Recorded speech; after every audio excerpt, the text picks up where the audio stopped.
लाके वापस आ जाता दे चले, मैं चलान नहीं करता। आप मुझे कागज दे, मैं सिंदूर उतार के वापस आ जाए, स्टेशन मोड़ पे जाए।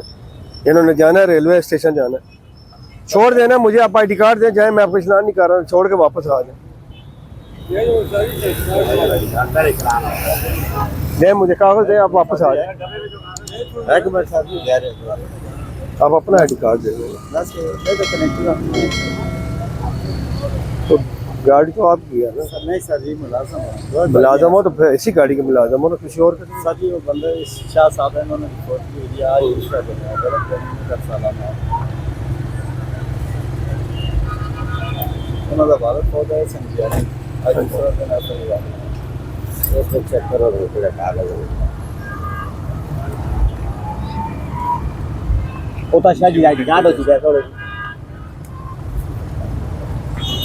असल में तो रिपोर्ट की उसी में अर्जी आई है इस वजह से चेक करके ना जिला कागज तो आना और कौन है पेपर लेकर पूरी गाड़ी स्याह की है सर। आगे जलील होते हैं, रास्ते बंद हैं, सुबह को पेशाब हर पास इधर उधर ये रखो भाई। बार बार ये ना क्या रास्ते बंद है, रास्ते लोगों ने बंद किए ना, ट्रैफिक पुलिस तो